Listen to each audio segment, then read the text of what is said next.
Consult Asia delivers cutting-edge training to empower people to achieve their maximum potential.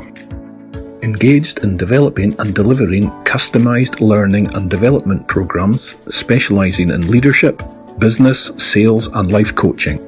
True to its name, Consult Asia works with partners worldwide in Asia, North America, Europe, the United Kingdom, and Australia.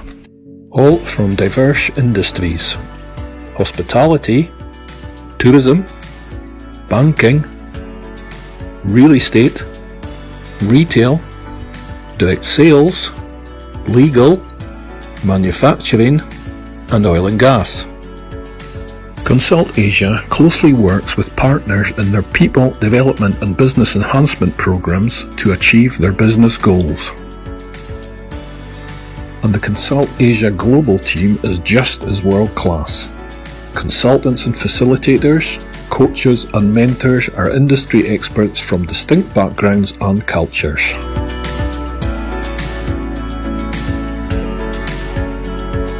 Consult Asia delivers only high-quality training solutions and proactively pursues strategic alliances with global firms and consultants to stay ahead in the industry.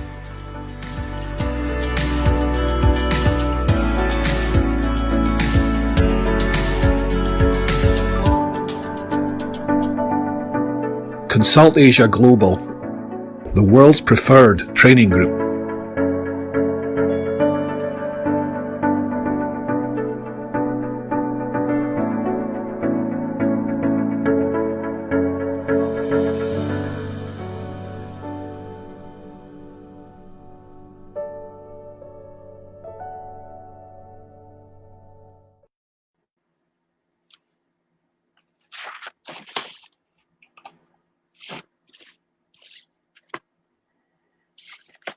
Hi everyone! Good morning. My name is Tinette Cortes and welcome to my FB Live on a beautiful Saturday morning here in the Philippines. And I'd also like to say good evening to my friends in the US and Canada. And good afternoon. Oh no, not good afternoon. Good morning. Good morning. Very early morning to my friends in the UK and other parts of Europe. So today's FB Live is going to be so interesting because you know how I'm so passionate about parenting styles and education. And I just thought that it might be a good time for me to invite two of my very, very good friends. In fact, one of them has been my friend for like 25 years. And the other lady, well, not the other lady, but the other guest has been my very good friend also for, she's going to share everything later, okay? But if you are a parent or if you're an educator and you're watching with us today, it's really going to be a fantastic discussion because you will be guided somehow on what things we need to unlearn as parents, you know, whether you have a very young child or you have a teenage child, or if you have a lot of children, how do you actually balance yourself in terms of work, educating your child, and just being a good parent, okay? So I'd like to invite everybody to please just share their comments, you know, ask questions, because we have two very, very, how would I say, strong experts when it comes to Montessori, the Montessori approach in educating children. Whether you're homeschooling your children or if your children are attending traditional school, this approach is going to be very, very helpful to you and to your children. Okay, so let me introduce my first guest, and my first guest is actually based in the US. I usually do my FB Live 8 o'clock in the evening in the Philippines, but we did it very early today. Well, not early. This is very early for me because of the time difference. He was actually a hotelier, just like myself, several years back, and he was also a flight attendant for several years, but he transitioned his career to education, and he has immensely given a very, very big contribution in the industry. So he'll be sharing his background in a bit. Let me call on my very good friend, Raymond Gonzales. Raymond, come on in. Hi there, Tinette. Hey, how are you? I'm doing good. Thanks for inviting me, first and foremost. Well, It's a pleasure for me to be sharing what we're going to talk about today. So, thank you so much. thank you because I know you're on a holiday right now, I right? am.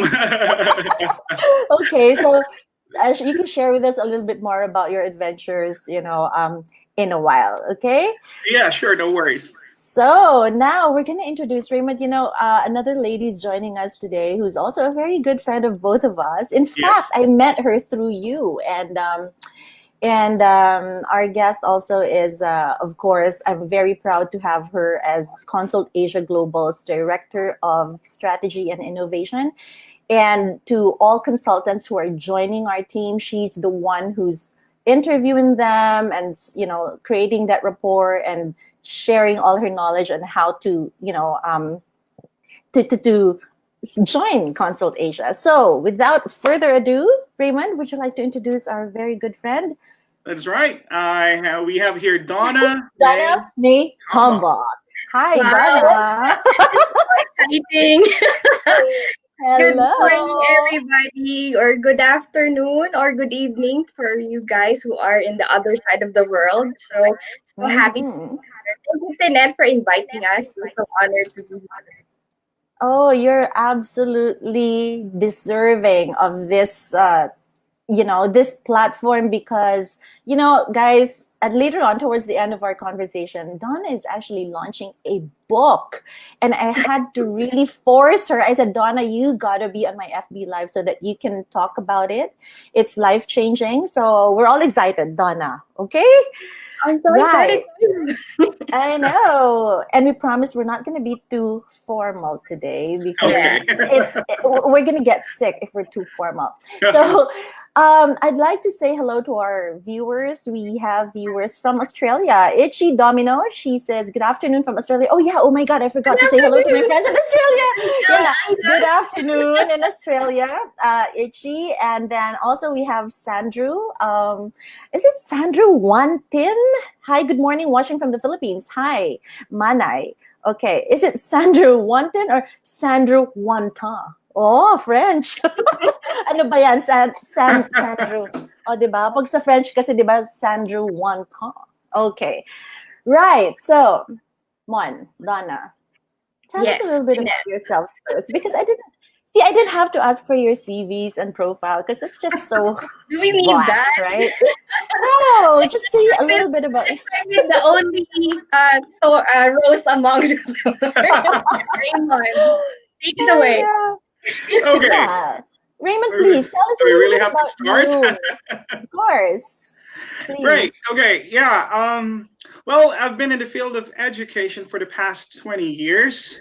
Um, I started my journey full-time teaching back in an international school back in Taiwan, and then moved to the United States after 8 years. Mhm. And yeah, I've been a Montessori teacher for about 11 years now, Mhm. and yeah, and I'm simply enjoying it.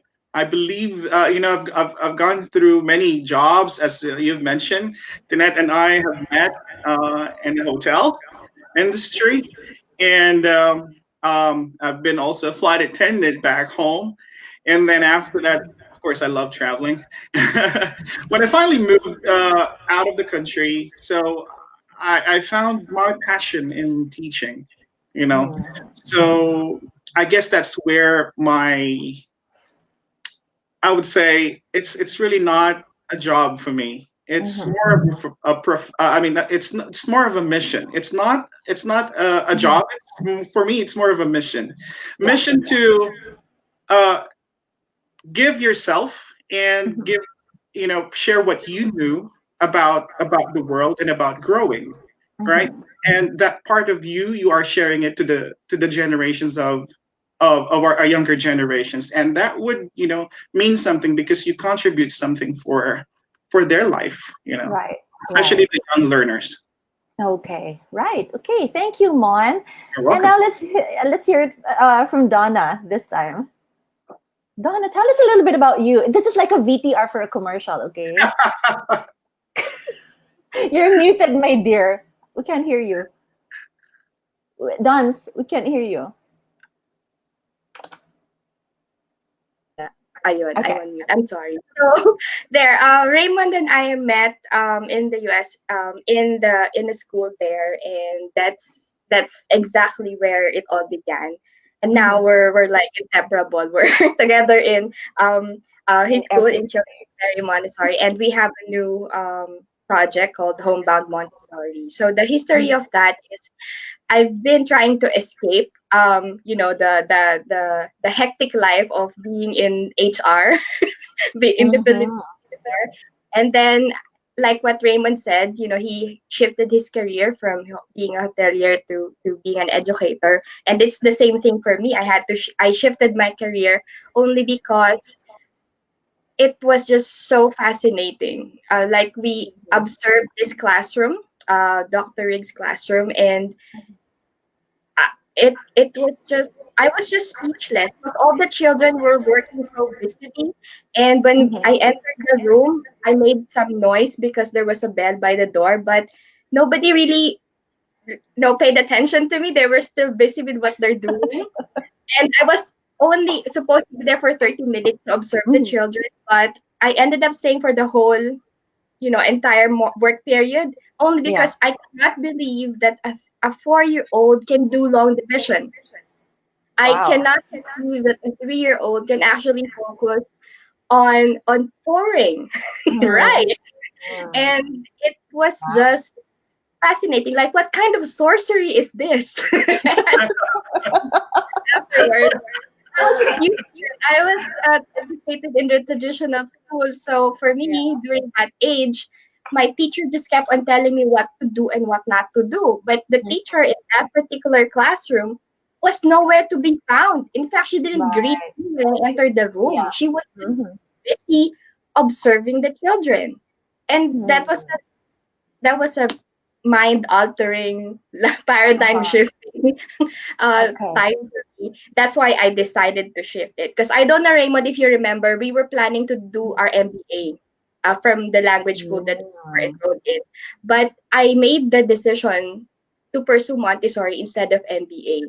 In Right. fact, I wrote my director the other day, Dr. Rig. I emailed her, and then I told her I cannot believe it's been more than 11 years, since we've met, and I actually need your advice on something. So, and then she replied. Her reply was, "Yeah, never thought that a casual conversation can turn into your life path." So I was like, "Ah." So Montessori is life changing. Once you go, you will never go back, and I guess that's my calling. So to just to answer your question, how we get to this and how we got involved. It's basically that. It's a calling. No matter how much I try to turn my back on it, It keeps coming. It keeps running after you. Yeah. Okay. It keeps pursuing you, right? Yeah. Okay. Donna and Mon, I think, again, the reason why I feel that this conversation is important is because aside from sharing with our viewers what Montessori is about, I think it's also important, what parents need, what you guys have to say about what parents need to unlearn to raise well-rounded children. I think this is very important. So perhaps we can start with defining what Montessori is, because people are I personally do not know exactly what Montessori is. The only knowledge I have of it is that it's usually attached to a name of a school. It's ABC Montessori, DEF Montessori, you know what I mean? So how would you define in the simplest terms what Montessori is about? Okay, well, Montessori is a woman. She was one of the first doctors who was one of the first female physicians in Italy in the late 1800s, and she was tasked, to head or spearhead a program in the slums of Italy in 1907. And from there, she developed an approach to educating children. Her main goal is to observe children and to understand what they need and to provide those needs in order to empower the child to help himself or herself do it himself.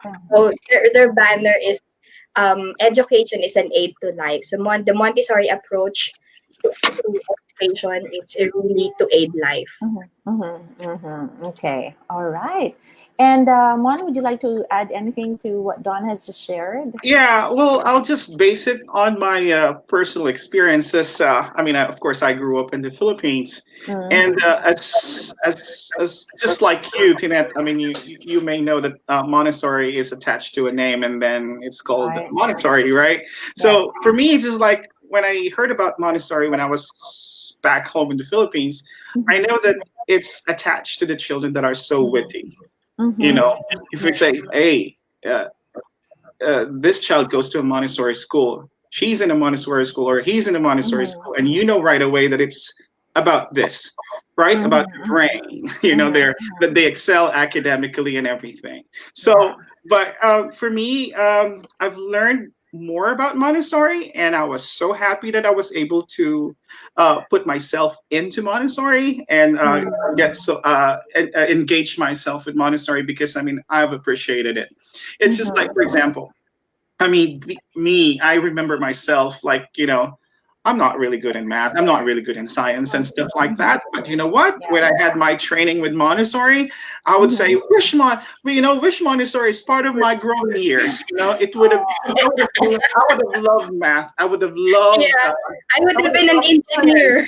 Yeah, I mean, you know, probably I'm not going to be in the position where I am right now, you know, but I'm probably more. You get what I mean?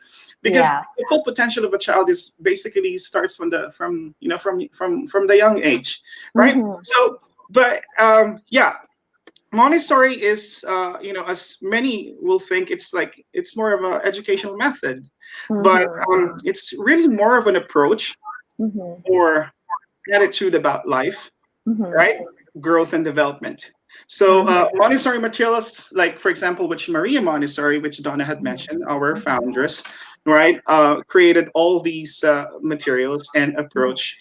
Rather, it's just more of an understanding what Montessori principles can help and create, like the right attitude about life, right, about the child's learning. So yeah, it's basically a preparation for life, I would say. Okay. All right. Okay. Well, thanks for that, guys. I mean, honestly, that's why I'm very interested to learn more, because I am a parent myself and I have a 17-year-old. And I guess my question is, does Montessori only apply, I mean, Montessori approach apply only to younger kids? I know that, I mean, you guys have mentioned that it's 0 to 99, but I don't really see a lot of Montessori approaches in universities, for instance, right? I just see them around it for grade school and probably high school. So what have you got to say about this, that it's more limited to the younger children? Well, Feel free to jump in, guys. Montessori has, developed the 4 planes of development. So she divided the development of, a person between the first plane of development, which is 0 to 6, and then the second plane is 6 to 12, third plane is 12 to 18, and then the last plane or fourth plane is from 18 to 24. So in Montessori terms, 24 and below are children. So we just turned adult. For Montessori, she really had a lot of time developing her method for the 3 to 6-year-old children, because that's the age range of the children in the children's houses in Italy back in 1907. So that's why she had all the data for that time. And then when she ended up working with her son, Mario Montessori, later on, Mario and her developed the elementary program, which is from 6 to 12. And then, throughout her later part of her life, she started to write about the adolescent program, which is Erdkinder, or Children of the Earth. And unfortunately, she died in 1952. She passed away, so she wasn't able to continue her studies for beyond the fourth lane of development. However, recently, and I'm sure Raymond remembers this, in the last Montessori conferences, there's a lot of workshops and lectures about how Montessori and dementia are being studied together. So there's this synergy between those two things. So um, hopefully we would see more studies and more training programs geared towards the adulthood of Yeah. the adults. And that's one thing we're going to be talking about later, because if you guys have, I've tagged you both in my most recent post. Yes, you're you're very passionate about that. I'm very passionate about that. So we're going to be talking about that later, guys. So anyway, okay, so we know that there are myths on Montessori. Would you care to share with us some of these myths that probably people have, or misconceptions that people have, and that's why they don't bother looking into it, deeper? Donna, maybe you'd like to start. Yeah, I think Raymond mentioned it earlier. When you hear the word Montessori, automatically you think that, oh, it's only for the rich people or only for the well-off, those people who could afford it. But this is actually far from the truth. Like I've said, Montessori actually developed her program in the slums of Rome, in San Lorenzo, at the time when they were under fascist regime. So it's really so different from how it is now.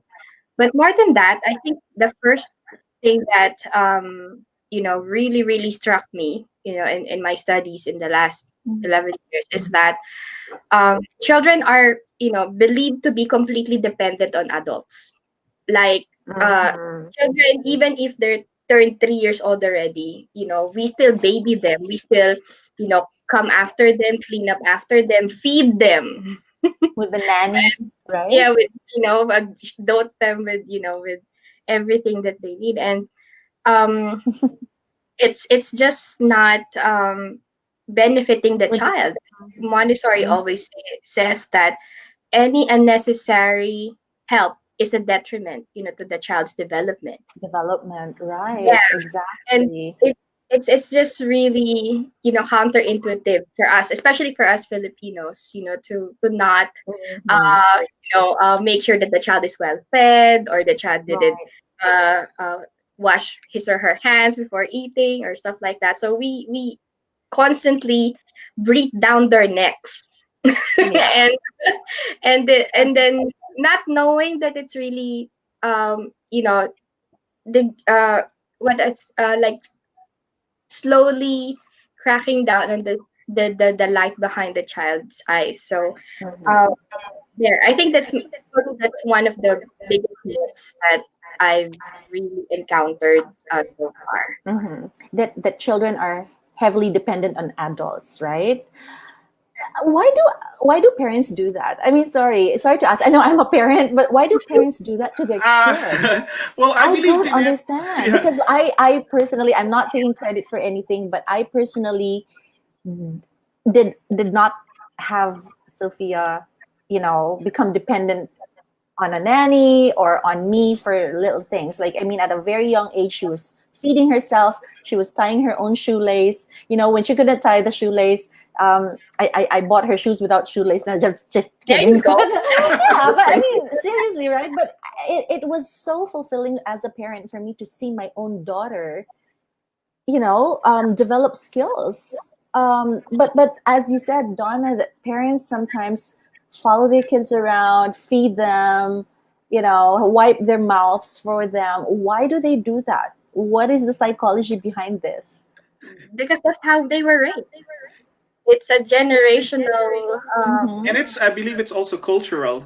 Yes, it's cultural. It's also cultural. Yeah, and they don't want them to grow. They want to baby them. Want to grow. I mean, because a lot of the parents is like, I want them to stay like this and stuff like that. But the first 6 years of the life of a child is really important. Okay. Yeah. Yeah, because I still see high school girls being followed by their nannies. High That's school, right. not That's even 6 years right. old, but high school, 14, Yeah, 15, Right. carrying their bags for them Right. in and the white sad thing uniforms, about that, right? Tinette, is The that nannies in white uniforms. yeah, exactly. And I think the sad thing about that is, most especially for people who can afford nannies, is you know they expect those same children to lead companies in a few years' time. Like, how Exactly, can you exactly. expect a child who is not used to, getting his or her feet wet and hands dirty lead a Mm. company? I mean, it's just totally They uh can't even lead themselves. yes, and it's just really very mind blowing. However, it's really also um our educational system. It's we're really heavily into tradition, standardized Mhm, testing, and excelling on academics. But if you look at mhm, other countries like Finland, or even more progressive countries like Singapore, they don't really put a lot of heavy emphasis anymore on. When I say mhm, anymore, because they're exploring applying yeah, Montessori in their curriculum, like Thailand. I mhm, think they're beginning to see the value of having mhm, emotional intelligence and cultural intelligence, in their mhm, curriculum more than the academic one. mhm. Yeah. So Well, I yeah, personally, yeah, I agree with you both, because I personally feel that more than, I mean, I'm not against academic training, or of course, or education. Everybody needs to learn math and science and all that, but I can only speak for myself growing up. I mean, I don't remember a lot of the concepts that were taught to me in school, really. The significant things that I clearly remember are probably my relationships with my classmates, or how my yeah, teachers treated friendship, me, Social. right? The fun stuff, the activities, my parents showing up on my graduation. These are the most significant and the most important things that I can clearly remember.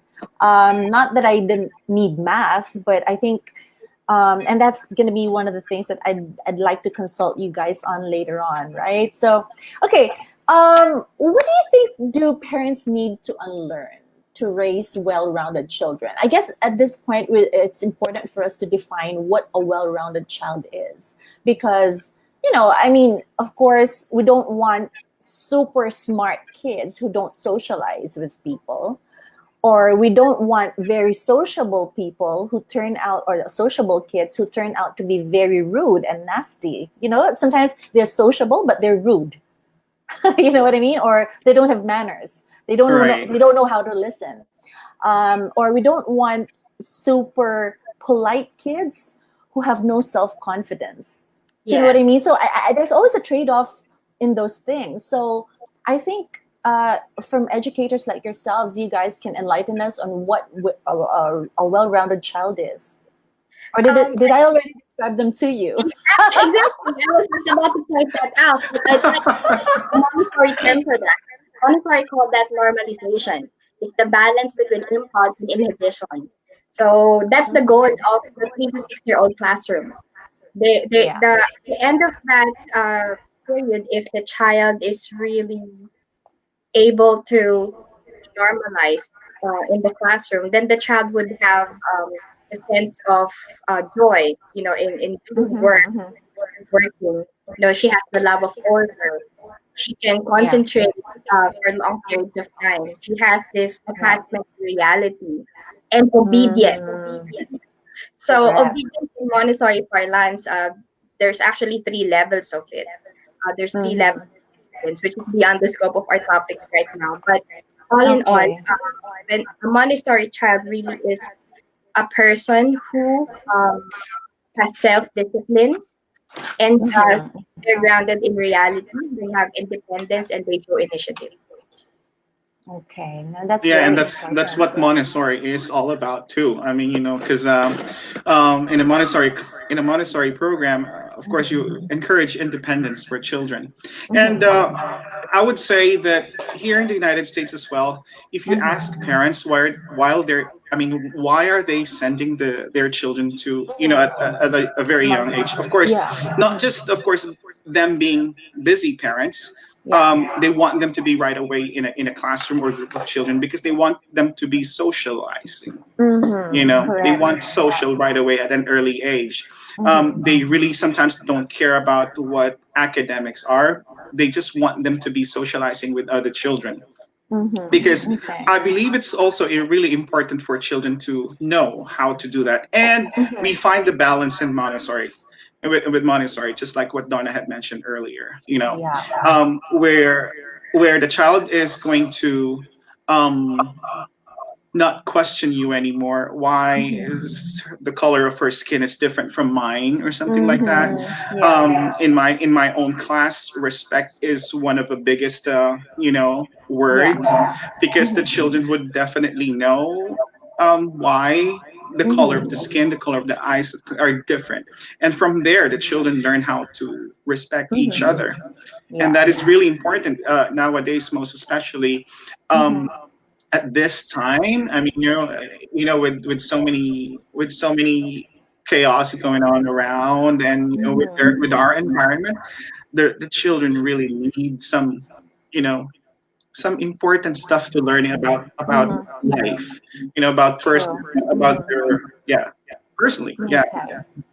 Okay. Well, you guys, thank you for that, Mon. You and Donna mentioned independence, promoting independence amongst children. Now, how do we put a balance between being independent and being interdependent? Because, sometimes it may be tricky for some parents when they say, I want my child to be independent.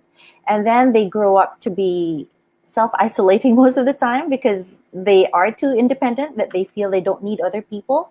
Although you've mentioned, Mon, earlier that they are encouraged to socialize. So I don't know if my question makes sense, but sometimes it can be tough for parents like myself to put a balance between making sure that my daughter is independent in some areas whilst she's interdependent in other areas. So does the Montessori approach have activities that would somehow promote that balance? Because I'm sure a lot of our parents who are watching us right now are also torn, especially now, Donna, because we're we're all in Yes. we're all working from home, and the cabin fever is taking everybody to the highest Taking it so, yeah. Well, thresholds. Yeah. Montessori, it's there's not really one activity for it. It's because Mm-hmm. the way children learn isn't really the way. It's not the same as how we adults learn. Mm-hmm. Montessori has communities in the classroom. That's why in an I don't want to use the term authentic, but I will. I'm sorry. um, the in Montessori designed communities where in one plane of development would be together. Like for example, you would see children between 3 and 6 years old in one classroom. Usually there are Yeah. 36 children in there, so that will be about 12 to 3 year olds, 12 4 year olds, and about 12 6 year olds in a perfect world. But usually Yeah. now there's more or less there's one or two missing. But Yeah. um, the goal of that is for the 3 year old to actually um, be free, to do whatever he is able to do within the confines of the environment. And then when he becomes older, that same child becomes a mentor to the younger children. Now he is Okay. actually free to share what he learned from her his or her peers, or from That's the teacher or great. the guide. So the Yeah. teacher's job really is not to teach the children, but rather to just prepare the environment, the routine, and the culture in such a way that these children are equipped and empowered to help each other, Yeah. and more importantly, help themselves to Okay. to master their motor skills and their Mm-hmm. pursue their interest, Mm-hmm. and really learn about what they're supposed to learn, and what they're supposed to learn is already in the environment. There's a Mm-hmm. scope and the sequence that's prescribed by by the teacher, designed by the Yeah. teacher. So the Mm-hmm. environment is all about having a lot of do's, not a lot of Yeah. don'ts. Don't. In Yeah. a traditional classroom, I'm sorry, but this is just how I grew up. I'm speaking from personal experience, okay? I remember in my classroom before, I cannot Mm-hmm. stand, I cannot talk, I cannot touch the teacher's things, I cannot touch my classmates' things, Yeah. I Mm-hmm. cannot do anything, I cannot eat when I'm hungry. But Yeah. in a Montessori classroom, at least the ones that I have, led, I have a classroom wherein everything that the child can reach, they can touch. Mm-hmm. Any activity that Mm-hmm. they want to work with, they Mm-hmm. can do it. However, for example, Mm-hmm. there's a rule that if a particular job is beyond the child's skill level, Look, I would politely say, "Oh, hey, I understand that you want to work with the stamp game. However, maybe let's start. How about doing this first before we and do that's this?" what we call redirection. Yeah, so you redirect the child Okay. because you have to set limits. There's an order for things in the Montessori environment, and the child craves that. They crave order, Mm-hmm. and Mm-hmm. that's one way of introducing that. And then in the when they turn a little older and then they see a younger child trying to reach for that difficult task, and they know that that child is not ready for that, they will be the one to tell, "Oh, maybe let's work on this together first before this." And that's Yeah. how And they you will take pride on that. They will yes. take pride Mm-hmm. on that. Yeah. So that's interdependence. Interesting. Yeah, it's not when you're raising a well, for me, I don't raise children, I raise adults, 3-year-old adults. Yeah. So it's really they know much more than we do. And you would see, I know Yeah. Raymond, you could observe this too, right? When as soon as the parents leave, the children turn to adults. They become adults. They become little adults. But as soon as the parents come picking them Mm. up in the afternoon, they They become become babies again. babies. That's Yes, yes. true. That Yeah. is so, so, so true. No, it is important, Tinette, that teachers are also co-educating the parents, because Mm-hmm. once you, for example, you decided for yourself to put your child in a Montessori, Mm-hmm. um, I would say, just like me as a Montessori teacher, I make sure that I have constant communication with parents, because Yeah. that is really important. Because I mean, because Montessori is not just working at school; it is actually an Mm. extension at home. And so, before Mm-hmm. you can even prepare a child, you have to prepare yourself as an adult. Oh, You know, wow. you have to Okay. educate yourself about what you are getting into. Like, Yeah. for example, what is Montessori? What is this approach? So, once Mm-hmm. the parents know about that, it is a lot easy for them to understand what the teacher is talking about. So it Mm-hmm. is an extension. Montessori is not just in school. You don't Okay. you don't you don't expect the teachers to create wonders to your child if you don't Mm-hmm. follow it at home. We're not That's You know, magicians. yeah, no, it won't work that way. So yeah. it is actually a parent-teacher relationship Yeah. with the child, because I mean, you stand as a parent Yeah. being in the classroom, and of course at home we are not going to be there. The parent will be there.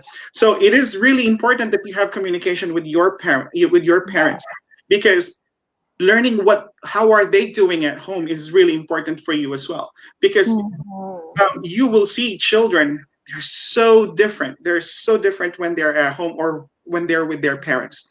They're a Mm-hmm. totally different child when they get to our classrooms. Really? Like, would Yes. you care Yes. to share some examples of this, Mon? I mean, I'm curious. Yeah, Donna, yeah. please, please. For me, I mean, I think this okay. is very There's this helpful to parents. I have this go-to story all the time because Is Sharon still there? Yes, here. I know she remembers this story because there's this child. Let's just name her Isabel, but that's not her real name. So Isabel, a really talkative person. Okay, she's really really Okay. talkative to the In point school. in school and in her previous school, she was just really Okay. really talkative, and they assigned her to my class because our Okay. director before, hi Miss Maggie, she gave me all these children who are really really interesting, Oh. so that he gave me that student, and I was actually Mhm. blessed by that child because Mhm. the first thing that I had to do was to really understand why she loves to talk. And then it dawned on me, she just turned 3 years old. She just learned how to talk. Who am I to stop her Oh, from of just practicing course. so that she just learned? Yeah. So Mhm. what I did was I asked if the mom could drop her off early, like around 8:30ish, during the time that the parents are coming to drop off their children. So we made her our Mhm. welcoming committee. So every time a parent comes in with a friend or with a child, I ask Isabel to say good morning and welcome, shake their hands, Mm. and then direct Mhm. the child to hang the jackets, wash hands, and say bye to mommy. So all the Wow. parents who come in my classroom, she Amazing. greet. And then that child, became so happy at the end of the welcoming period until about 9:30ish, and Oh. she progressed into somebody who would naturally lead other children. She's just 3 at that time, but she would be leading the older children. She would be Mhm. she would be like bossing them around. I think that's the term, but I would choose the word leading. So she would lead them to to remind them that it's time to wash hands, Yeah. to start snacks, or sign up for going outside. Then even in the playground, she would remind them to slide feet Mhm. first. So So Donna, she wants to do your job she wants to do your job as a teacher. actually, She I wants to want her take to do my over. job. So my job is easier. It was really a fun time for me to really observe how she grew, and Mhm. she's not really that well versed in writing or reading. She's not that Mhm. her talent Mhm. is not Mhm. there, but her talent really is leadership. She has that knack. And then when Mhm. finally she learned how to read around, by the time she was turning 4 years old, she was actually reading books to other children. You know, Wow. reading to them. I was so That's happy. So amazing. it's really, I think what did it for Isabel is that I I gave her the opportunity and the right Mhm. encouragement, right environment to do um you know, Mhm. what she's passionate about, and I Yeah. restrained myself. I had Mhm. to stop myself from talking too much. In my Yeah. classroom, I That's rarely good. Yeah. by the time I mastered the philosophy, I rarely talk. Mhm. But in the beginning, I talk a lot, and then I realized, uh, as Dante said, let thy words be counted. So in Yeah. Montessori as well, if you talk too much, the child Mhm. cannot process what you're saying, Mhm. and Yeah. in fact, they end up not following your instructions, not because they don't want to follow you, but because they got lost in Mhm. translation. Because you're saying too much things, and you're saying the same thing over and over again, so they tune you out. So in my practice, I think what did it for Isabel is I I I just tell her once, and I Mhm. Mhm. give the instructions slowly. Mm. And that's Okay. and that's the wonder of Montessori too. I mean, I would say it's like, because I mean, all children are, I mean, not all children are the same. They're all different. Mm. And that's Right. what Montessori is trying to mix the age group. Mhm. Because, education, or the educational level of a child, is not because of their age. It's Mhm. not about the age. Yeah. It's about their ability. There's Mhm. a 3-year old who's thinking like 5 or 6 years old already. They're far Yeah. advanced. There are 5 years old or 6 years old that are really low. I mean, True. so I Montessori mean, follow. Raymond, sorry. I know of 50-year-olds who think like 5-year-olds. I think it's the beginning to go back to that stage. Sorry, I just had to make that comment. No, I mean it's right. We are all different, and that's what Montessori respect a child. Yeah. You know, we respect the child because of what their level is. Because Yeah.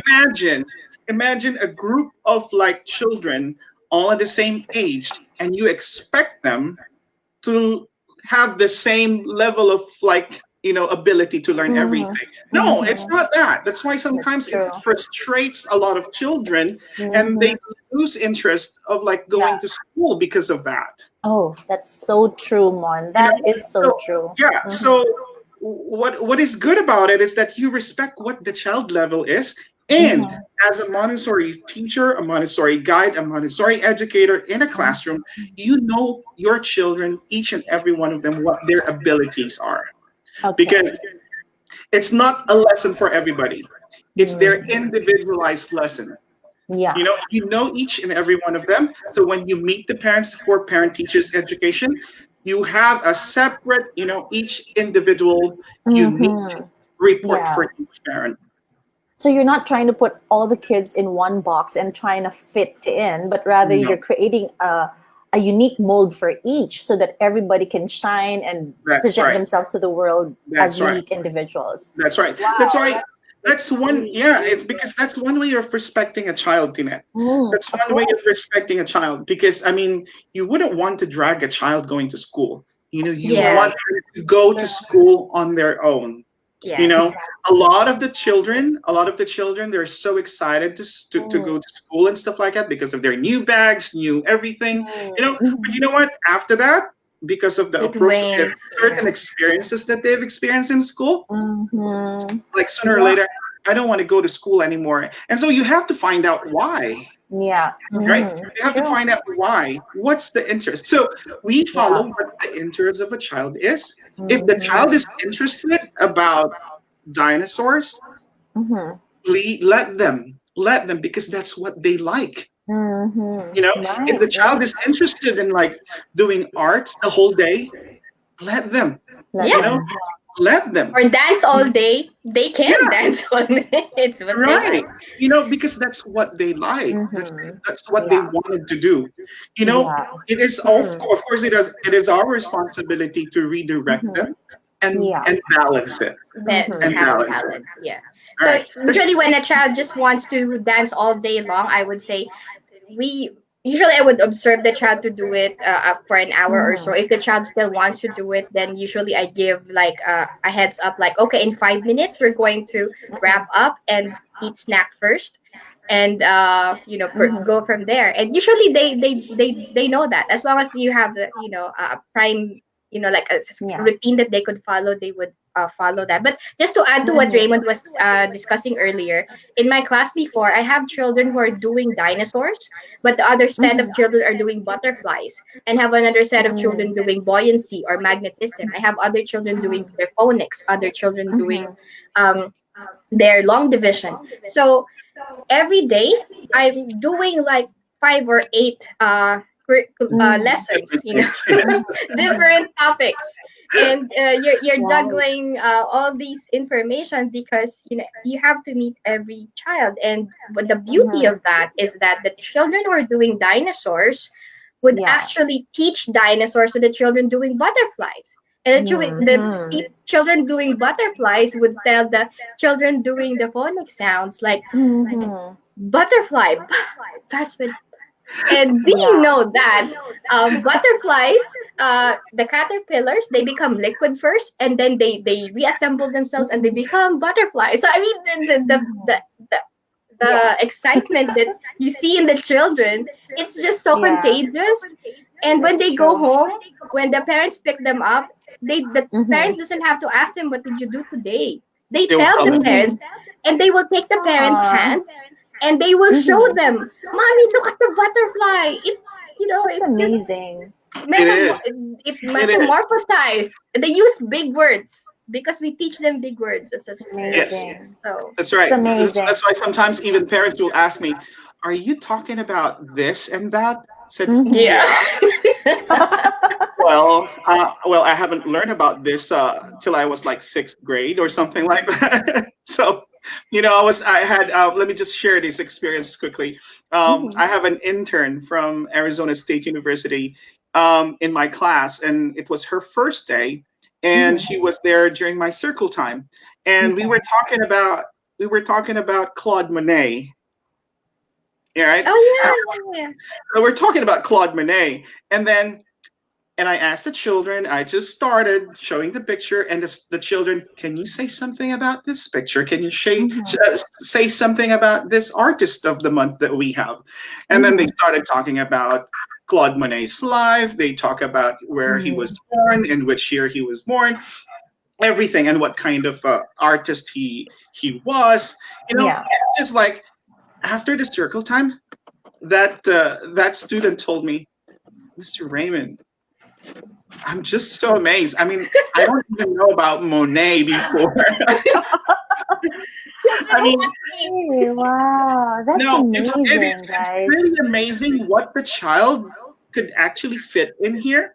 You may Yeah. not see it at Mm. the very moment that they're going to use it, but later on in life, it's so easy to pick that out, Yeah. Right. and to do the application in their life. Yeah. So, yeah, that's why first 6 years of a child is really important really because very Very crucial. important. it is Very very important. crucial. Yeah. Mhm. Okay. All right. Well, wow. I'm blown away by your sharing. In fact, I wish I could go back to being Me 3 years old too. again and go to the Montessori approach. But before we continue, let me just say hello to our viewers. So we actually have viewers from Australia, from the Philippines, and of course, we'd like to say hello to Lorna, who's saying good morning, Coach Tinette. Coach Tinette. Coach Tinette, your favorite term. And everyone watching from Singapore. Hi, Lorna. Thank you Hi, for always Singapore. supporting. Ni Hello. hao. Yeah. So, yeah, and I also see that some of my friends have been on and off from the US. I don't know what time is it there, Mon? Where you're at? You're It's in California actually 7 minutes before 9 o'clock in in the the evening. evening, right? In In the the evening. evening Oh, of okay. Friday night. It's Friday night. It's Saturday back Oh, home. okay. No wonder everybody's out partying Yeah. in their garage, in It's their Friday garages, night. Great. in their Right. garages. No, there's still restrictions here, Tinette. So I know. yeah. I said partying in their In garages the or garage. Right. in You're their right. gardens. So, okay. Well, you know what? In the Philippines, when I do my FB live at 8 o'clock, because I usually do it at 8 o'clock in the evening here, Oh, okay. Pinoys love to watch while they're having dinner. So, Oh, interesting. that's really funny, isn't it? So, yeah. But anyway, okay. And we have another comment here from Miss Shanarlene Mamon. Good morning, Ma'am Tinette, Ma'am Donna, and Sir Raymond. Thank Oh, you so much for a parenting lesson and for sharing your own experiences. Watching from Hong Kong. Oh, hi, There you ni go. We have hao. another one. Hi, all right. Shanalyn. Hello. So we have a very global audience, guys. That's why your consultation global. That's Yes, right. of That's right. course, of course. And one time there was one, Donna, there was one FB Live that we had about 25 countries all in one FB Live. And it Are was you like, serious? yeah, we had Croatia, we had Hungary, and stuff like that. So, Wow. yeah, well done. Well done, Mon and Donna. Okay, following, following up on what you said, I was really thinking with the Montessori approach, I think I was taking down notes here. Based on the stories that you've shared, children are actually learning the values of empathy, right? Because they're being given the opportunity to become themselves and just be themselves. You let them be, and so because they have so much of that, they're able to empathize and respect others more. They don't have that craving. They're not craving, oh, I need to be heard. Because they are already being heard. They are being respected. And so it's easier for them to respect others. Is that correct? I mean, I'm just taking down notes here, Yes, right? it's you Just actually hinted towards the Montessori peace education because in the Mhm. classroom actually we practice kindness in the classroom. We have a kindness Mhm. tree. We Yeah, have grace and sir, courtesy class. Yeah. yes, grace and courtesy lessons. We encourage children to say thank you every time, but we don't Mhm. force them to say thank you. We just They know when you to know, use it.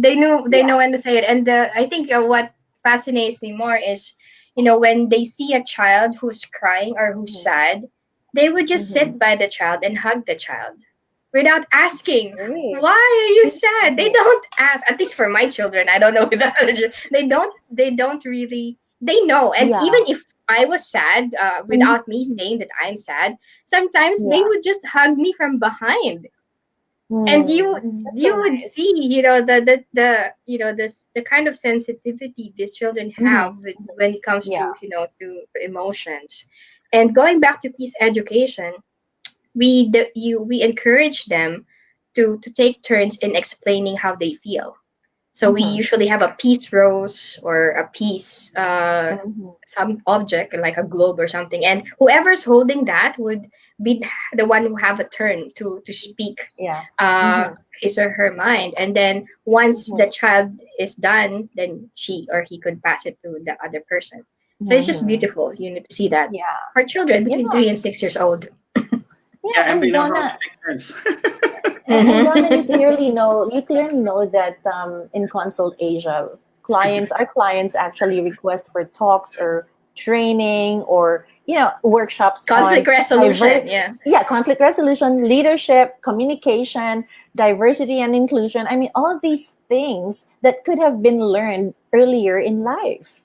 Yes. Yes, You know yes, what I mean? Well, the good part of it though is we won't have any business then if everybody.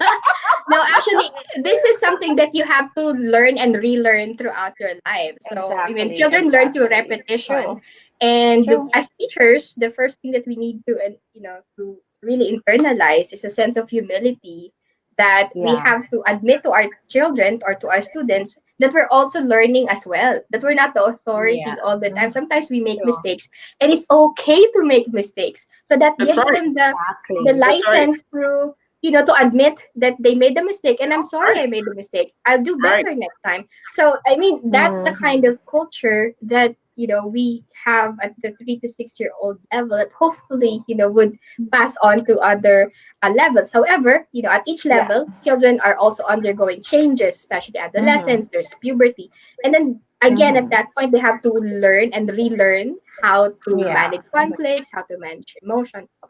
So Hmm.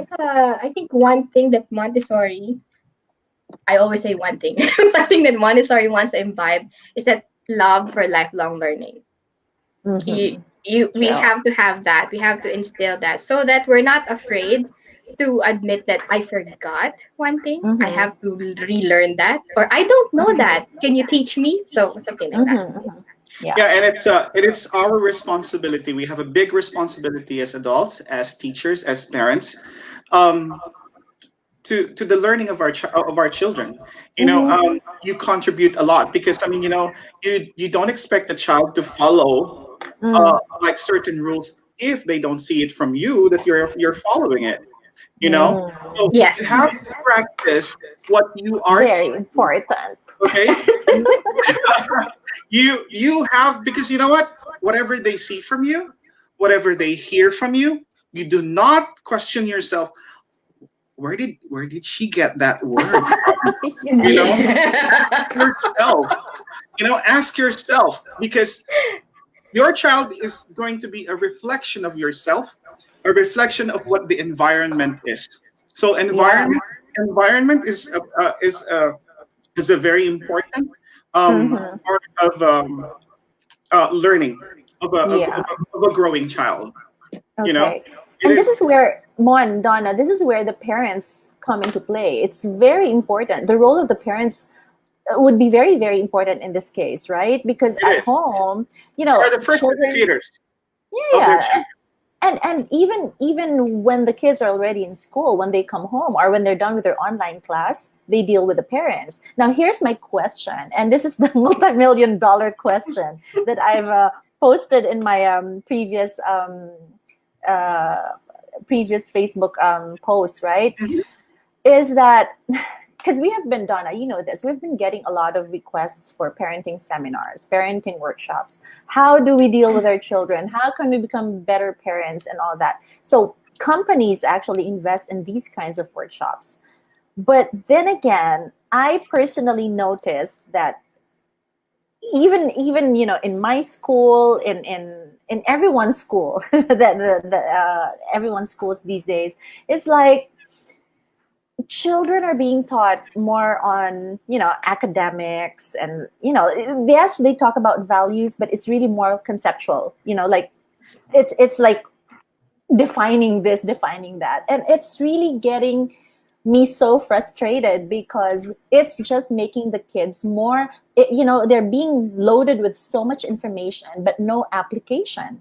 So my question to you guys is that, do you think that, because there are parenting seminars, right, but there are no childrening seminars or daughtering seminars or sonning seminars that would teach kids how to become good children to their parents? I mean, I know we have these values classes, in school, but we talk about conceptual stuff, right? Okay, respect your parents, blah, blah, blah. But I would wish that the homework would be, okay, observe. Children, observe your parents at home. What are they doing? Are they lonely? Check. Are they happy? Check. If they're lonely, approach them. And this is what you say, and observe what the something like that. And then they can report that the next day. I mean, I'm just thinking, I'm just hoping that teachers would ask the students, whether grade school or high school, so how did it go with your parents last night? When they were kind of stressed about the bills and you said this, how did they respond? Do you know what I mean? I have something. And then the teachers would say, oh my God. Go ahead, Raymond. Sige, bye. Sorry, but I am just so hoping that this would happen. Tinette, it's vice versa. For us teachers, we don't even have to ask the children how did they go. Exactly. They will tell you. So a parent will. In Montessori, Yes. Montessori approach does that, Yes. and Yes. the traditional system doesn't. I'm actually even scared to tell my children everything about my day, because my parents the following day would say, Miss Donna, are you okay?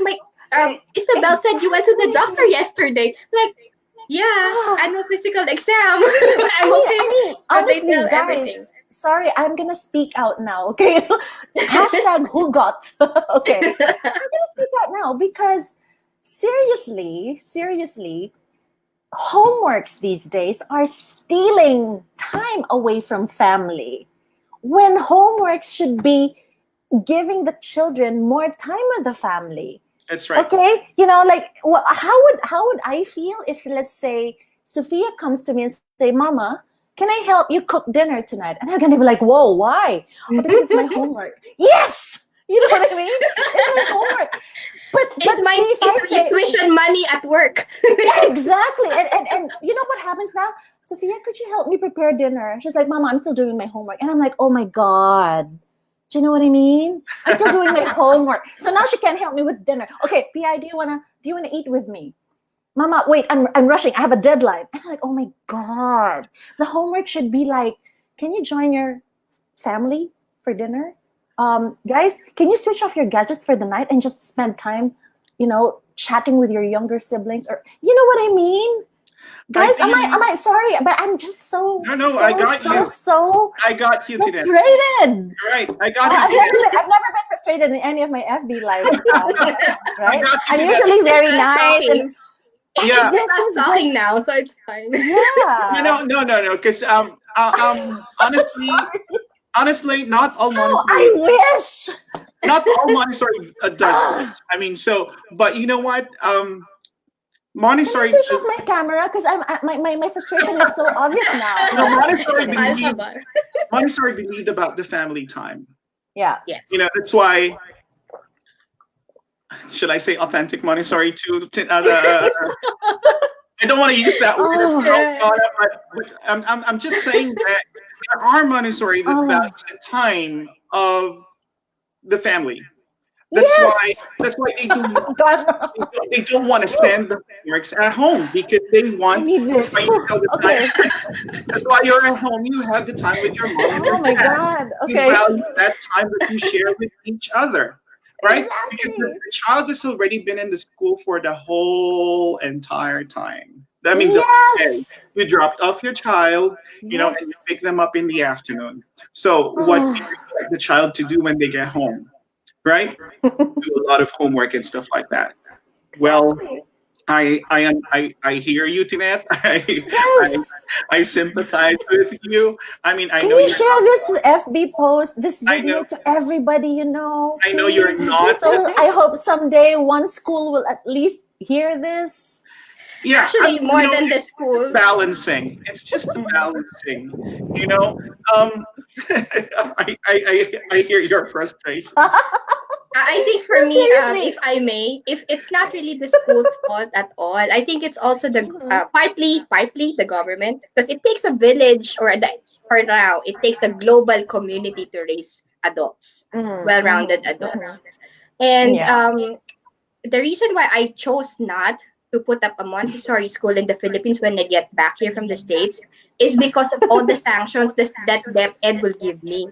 That I have to give Oh. Sure. examinations to the children. I have to follow their standards. I have to Mm, follow the routine that they want. I have to put posters on my wall. And Which contradicts Montessori the will not Montessori do story. posters on the walls. It's distracting.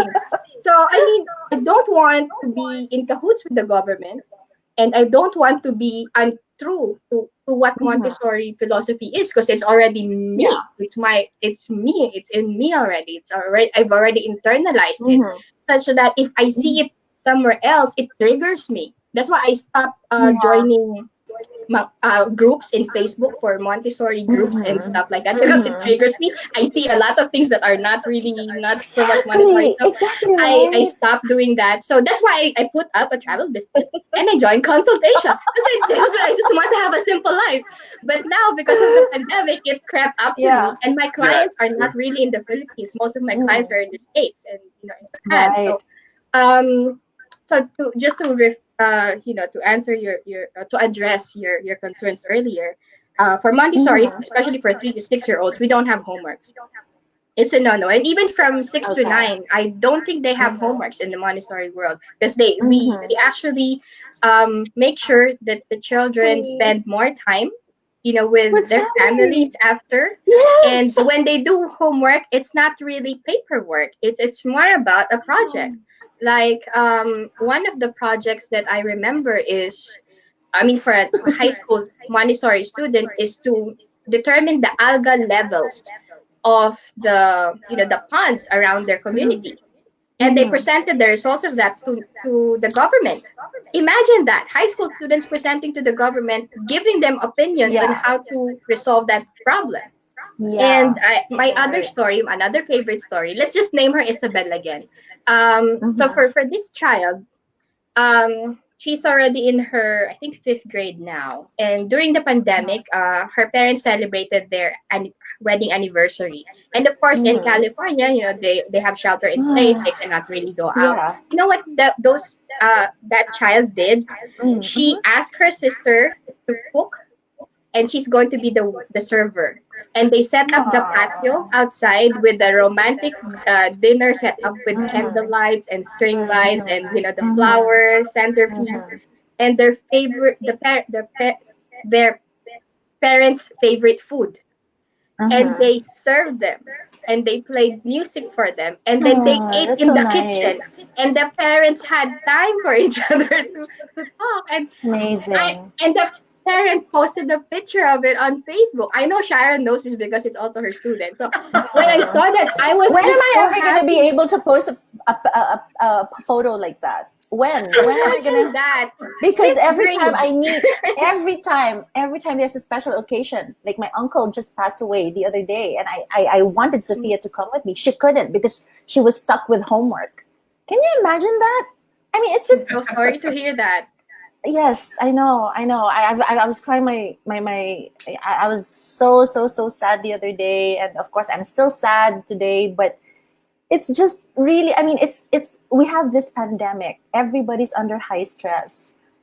The least that we could do is to help kids, students, at least learn to immerse themselves more in their families. You know what I mean? Instead of stealing time away from them and staying in front of the computer the whole day doing homework. No, actually, the perfect But time. Raymond, before you continue, I just want to say hello to Ivy, our Director of Operations at Consul Asia. Hi, Ivy. She says good morning, Hello. everyone. And we also have Good Mary morning. Jane Lotta Gonzales who says good morning. Hello, guys. Hello. Ladies, thanks for Hi. watching. Feel free to ask questions. Yes, just feel free to ask questions, and don't ask me why I'm a bit stressed. But I am so hoping that schools and teachers and even parents are going to be educated more on this approach that you guys are so passionate about. Because I think that it's not only going to change the life of the child, it's going to change the life of the whole village. There are going to be less wars and less True. mental illnesses because children are just allowed to become themselves. That's right. And they're not gonna- Coincidentally, And they're not going to be scared to open up. They're not going to be scared to communicate. And they're not going to be resistant to listen. it's actually World Mental Health Day today, October 10th. So I'm glad you mentioned that, Tinette, because Montessori said in one of her writings that all politics could do is prevent war, but it is education that can promote lasting peace. And you're right. It starts with the family, because the family is the basic unit of society. And if the family is intact, then the whole country is intact. If one country is intact, the whole continent is. If the whole continent is, then the whole world is. Yeah. Unfortunately, we were raised in a certain traditions and certain culture, and it's so hard to make that change. How change goes, and it takes one person to make a stand, and from that person have critical mass, and everything will change. So hopefully we'll attain that. Okay, Donna, you're based in the Philippines now. Raymond is based in the US. But I want to ask you, Donna, specifically, because in the Philippines, why didn't all the schools just take that approach? I just don't get it. Don't put me on the spot. No, seriously. We're on my FB account, so nobody. Okay. Somebody bashes you here, I'm gonna bash them back because it's my wall. But actually, this is my passionate thing. I shared my link to my Montessori friends here in the Philippines. I'm sure they're just eating their lunch right now. They'll watch this on replay. But I spoken to one of the school owners down south, and they're actually asking me to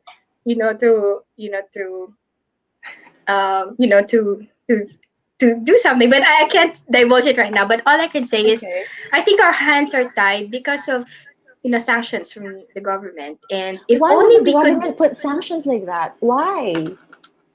It's been written for so long, but Homeschooling Global, they became like officially an alternative method for education, only because they banded together and they reached that critical mass, and everybody was really lobbying to the government to acknowledge homeschooling as an alternative form of education. But for Montessori, it's taking so long only because we're fragmented here in the Philippines, which was my frustration. That's why I went to consultation instead of putting up a school, because I reached out to the Montessori community here, and I got cold shoulders, and they didn't and they were bashing you as well. They didn't take me seriously. Like, I just really wanted to help. Like, I was giving them free materials from the AMI Congress, the AMS conferences, and it was given for free because I know it's expensive. They cannot send their teachers. And here in the Philippines, only the directors and the school owners are Montessori trained. But the teachers who are with the children every day, every minute, they're not. They're just trained by the directors. And that's different. And Raymond can attest to this. You cannot claim that you're a Montessori teacher if you did not undergo that training. Because that training had us crying tears, bleeding blood, losing sleep. And it was really very tedious because we have to write down our own lessons. We have to make our own materials.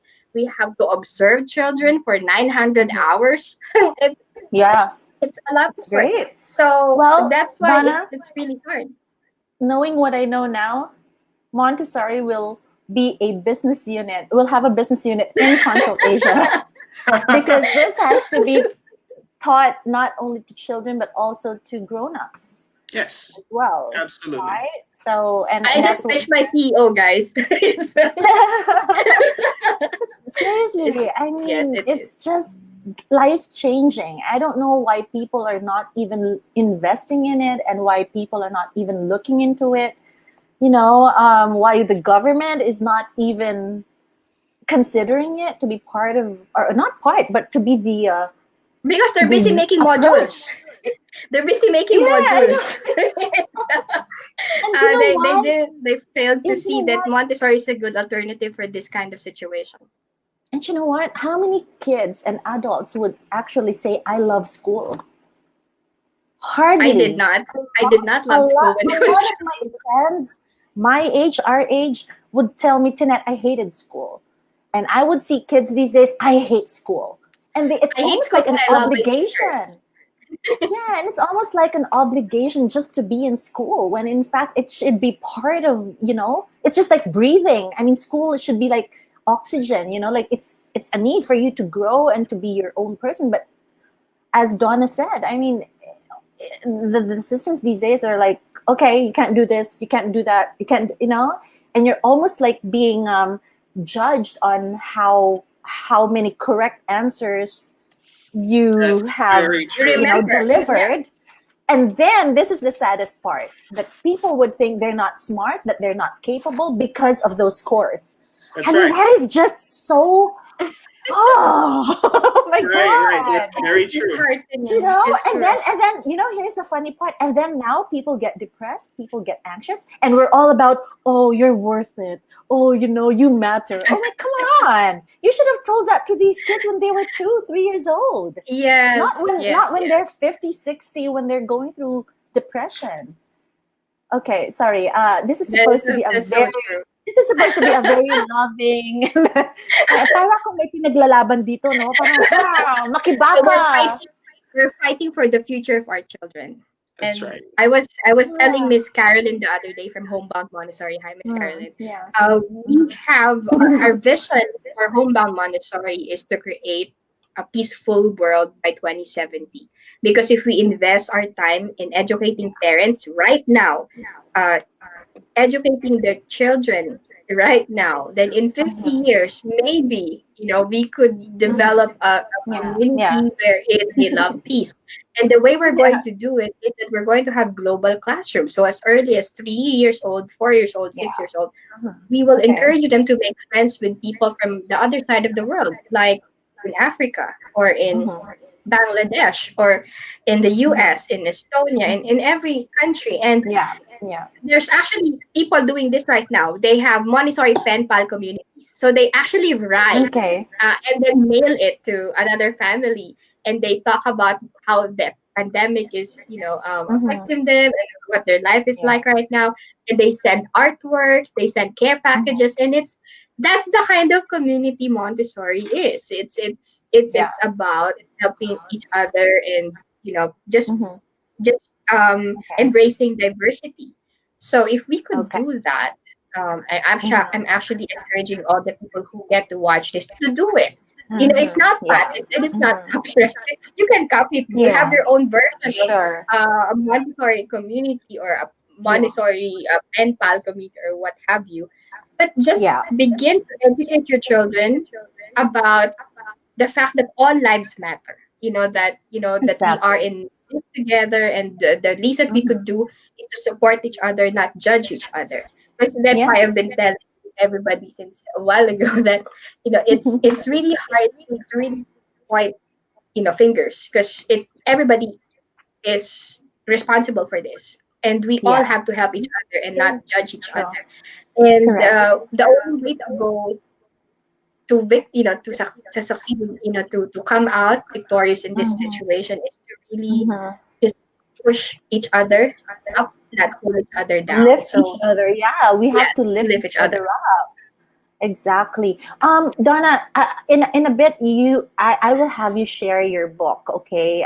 Talk about your book. But I think, given the limitations that we have now in society, at least here in the Philippines, not so sure about the U.S., but in the Philippines, given the restrictions and the sanctions and the limitations, I think the first step really is for the parents to be educated on what Montessori is about. And hopefully, I, as a parent, would be guided on how I can apply that to my own child, who's no longer a child next year. But yeah, so She she's still 17. is. And She's well, still yeah, I 24. know. But yeah, but I just feel like I'm running out of time because there's just so many But things. Tinette, you raised her well. You raised Sorry. Ti well. You raised her Oh, thank well. She's you. Thank actually one of the you. more rounded ladies that I've met ever. Mhm. I know Raymond can attest to this too. Thank you. Because Thank you so much. That means a lot to me, guys, coming from you, Donna and Raymond. I appreciate that a lot. But of course, no parent is perfect. I'm not perfect. But all I'm saying is my only wish right now is, because of the pandemic, because we're all in quarantine, I just hope that we will be able to, because before, okay, I'll take her to school, she's there for 10 hours or whatever, comes home, does her homework, and then we have quality time. There was like a routine, right? But when you're studying from home and I'm working from home, and there's no guidance, for both of us on how we should improve and strengthen the relationship that we have, it's kind of overwhelming. You know what I mean? I have to worry about Consult Asia. She has to worry about 12th grade. She's graduating on May next year. So in May next year. So there's just that pressure for both of us. And sometimes, because of the situation, we find ourselves in very stressful conversations, because she doesn't know, I don't know. So I hope that, with this book and with your programs and with Consult Asia's Montessori programs, hopefully with both of you on top of it, please, guys, we need to start changing lives, from the home, from the individual level to the basic unit level. And hopefully this family will, have better relationships. And if these kids grow up to be politicians someday, they would have a different mindset, right? They'd be more open to people like you who are trying to lobby for something. Very You know true. what I mean? Am I well too said. harsh? Am I getting too harsh on this FB live? To all our viewers this morning, I'm usually nice in my FB lives, right? But for some reason, this topic is just, I'm passionate about this topic because I see the gap. I see the difficulties that parents go through. A lot of parents are messaging me wanting to give up on their kids. And it's not worth it. It's a matter of approach, as Donna and Raymond said here, guys. Parents, if you're watching, I know some of you are probably busy today because it's a Saturday and you're probably out for lunch or you're cooking lunch. But I hope you get to watch this after this session, because you're gonna really start thinking about what your next big step should be. I think that's the most important thing. And Raymond and Donna, the next big step is to read Donna's book. Okay, Donna, can Actually, you share my this? humble, Can you share? it's my humble, of course, it's my humble contribution to the literature out there, and also more importantly, this is not the No, only don't say book out humble there. contribution. It's a massive contribution. Oh my There's a God. lot of efforts out there, that contribute to this, and I want to be part of the many, who's trying to lift humanity up. I'm not the Mhm. only one, and I should Absolutely. not be the only one. That's why Yeah. I'm imploring everybody to really just be one with humanity. It doesn't have to be using that Montessori approach. It could be another approach. Yes. Your church, Correct. your government, or whatever your personal convictions, like Tinette, Yeah.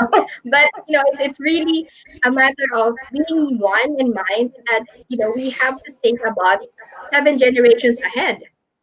We have to Yeah. think about where we want our what kind of society our great grandchildren would see, and we have to think of Sure. we have to start thinking about that now. We have to prepare them Yeah. for the next pandemic, because there might be in the next 100 years, and it might Exactly. be worse than the COVID-19 virus. So And prepare them to become better parents than yeah, ourselves. You know what I Themselves. mean? yeah, I mean, Exactly. I wish that Sophia would be a much better parent than I am. It's hard to be I a mom and a dad at the same time. I mean, I'm a single parent, solo a parent, so solo parent like Montessori. yeah. Montessori is a solo parent, so there you Right. go. But I also, of course, give credit to my ex-husband. In every FB live, Carlo, you're always getting I always Credit. credit Carlo for just being Hi, there Carlo. whenever. You guys know Carlo, so hi Carlo, my ex-husband. Hello, yeah. He's always watching my FB live. Awesome. So. Okay, well, let me share. If Okay, I so may, let me share the please, cover of my Donna, book. please tell It's us more actually about your book. I'm actually looking for my launch team. I already have a few, but I want to really screen the people who's going to see my book first, because I want to Okay. see if the message would really resonate with them, and if we could work together to make the vision of the book become a reality. So my goal Yeah. really is to Okay. unite, the Montessori community, not just in the Philippines, but worldwide. Because right now there's a lot of Montessori communities all over the world, and we're divided not just in terms of geography, but also in terms of affiliation. But for me, I think it goes beyond that. It's really the heart. It's really Yeah. our purpose. It's really about the child. We have to forget about who does this better, why they don't do this and they do that. So I don't think it's Yeah. about that. Let's not be legalistic about the approach. Yeah. It's about the movement. So Yeah. there you go. So Donna, while you're preparing to share your screen, we just want to say hello to Check Sai. She says, hi, hello Jack. guys, nakaabot din ako. Thank you so much. She's actually one of the reasons why I pursued to write my book. Like, actually, it's you, Tinette, and Check, and Harry, and Raymond, and Sharon, and my other close friends who actually pushed me to finish it. And of course, Yeah. big credit Thank to Ming, you. because he was really the one who helped me organize my thoughts in coming up Yeah. with this And book. So thanks for sharing your first draft with me. I mean, it was really, really amazing. And I hope you were able to gather some of my, you were able to find my, inputs inputs, helpful as they're very well. helpful. Thank you so much. Okay, thank you. So, All there you right, go. So let's I'm get it flashing it. on. I'm not sure if people could see it. So it's Okay, there you they go. could scan the QR code so that they could have the chance to be part of my launch team. My launch team would have a small gathering during the time I press publish in Amazon. And they're going to receive a free copy of the book. And if they're parents or grandparents, I'll give them an hour of consultation for free, with lots of freebies, including how to observe their children, how to arrange the shelves at home if they have space for it. If they don't have space for it, it's fine. I can give them directions on how to still implement the method without having to buy expensive materials. Because Montessori is more than just about the materials. It's not. It's about the adult preparedness first, and then the environment. But the environment doesn't really have to have all those fancy safe towers or stamp games or golden bees. For one thing, they're expensive. The other thing is, what if the child is not really interested in them? Then you end up buying lemons. So it's best to observe the child first, go with their interest, and then, from there you build and scaffold your learning. So my book is about that. It's about helping parents who are clueless to get started, and to reassure them that it's okay. Just chill. It's never too late. It's never too late to instill the Montessori routine or Montessori philosophy in your approach to parenting or to educating your children. It's never too late. Raymond and I just Okay. learned Montessori when we were way beyond our sensitive period for learning. So but it took us quite a while. I think it took me, I would say, decently 5 years, to really understand what it is, to Yeah. comfortably share what I know without having to reach a book or so, because I've had enough experience in a classroom Yeah. talking with hundreds of parents. I've managed well, in my previous life, Mm-hmm. I was a program coordinator for 8 schools. So I traveled to 8 schools from time to time and look at the shelves and materials and set up schools from the time that the construction workers are still there and still dusty Mm-hmm. up to the time that we have to talk to parents about very difficult situations. So all of those things, I it's in my book, and Mm-hmm. hopefully they will find it interesting. My target launch date is actually on the 18th of October, Mm-hmm. but I'm Ooh, it's just so just a few enjoyable. days from now. Yeah, Yay. so if you want to be part of my launch team and get a free copy of my book, please log into that link or scan the QR code or just leave a comment in the presentation down below, or if you know me, just send me a PM. And then let's make this happen. Let's make Montessori mainstream. Yay. All right. And this is just the first of many books that I suppose you're going to be writing, Donna, because I believe that you're going to be it's not just for parents but also for corporate clients hopefully in the future. Montessori in the workplace, right? Honest That's Heard in one the thing. workplace. Yeah, because that's I That's think going to be very part of the Consultation book series. For the Homebound exactly. Montessori book series, it's Yeah. Montessori preschool guidebook and Yeah. musically Montessori. Because our Okay. partner, Miss Carolyn, is a musician trained Montessori guide, and we're writing her book right now for teaching parents how to set up their music program at home. Mhm. Because this is another thing, most families think that we only have to pay attention to math, science, all those Mm. big subjects, but neglect art, music, Yeah, dance, why and is that? That's my big uh, question as well. so that's why Homebound Montessori is focusing on those, Hmm. creative arts and all those um, Yeah. subjects, and I we would I want would to want help to parents. add interpersonal relationships too, in Oh, our Montessori methods. Because, like, when people go through heartbreaks or when people go through feelings of abandonment, don't really think math and science there, do we? Right? You're right. I mean, seriously, most of the biggest problems of people are, mental illnesses or relationship problems. They feel abandoned by their parents, or their parent, the husband feels abandoned by the wife, etc., etc. And you don't really think so much of math there unless you want to ask for alimony or support, right? Then you start computing how much. But it's just, I just feel that there are more. I'm not saying math and science are not important, but there are also other aspects of life that have to be magnified and emphasized It, in education.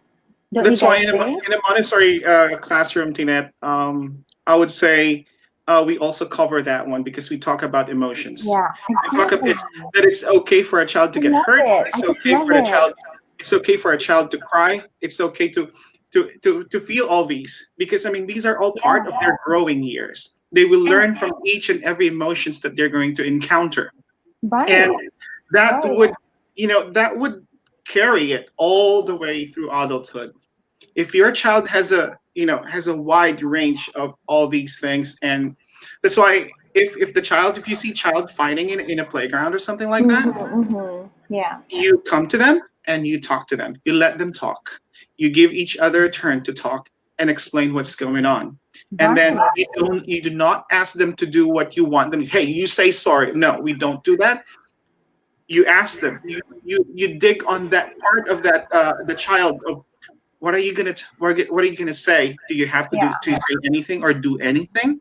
yeah. And you will see that the child, for example, if they wrong someone, you will give Mhm. them a hug and I say, I'm so sorry. You know, Wow. Raymond, Donna, I have extra space in my place. Can I have both of you live with me for the rest of my life and just guide me every single day? Because I just you're doing a love. good job already, Tinette.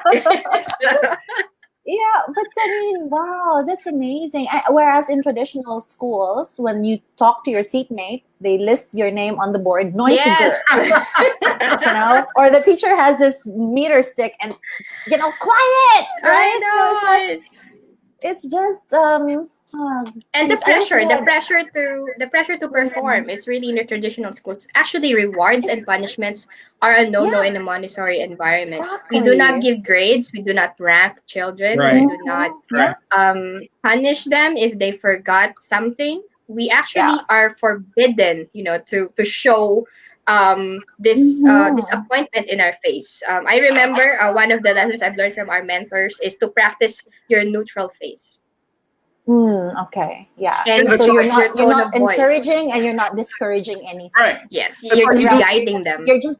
You're guiding and you're connecting. I think We this do is not. more important.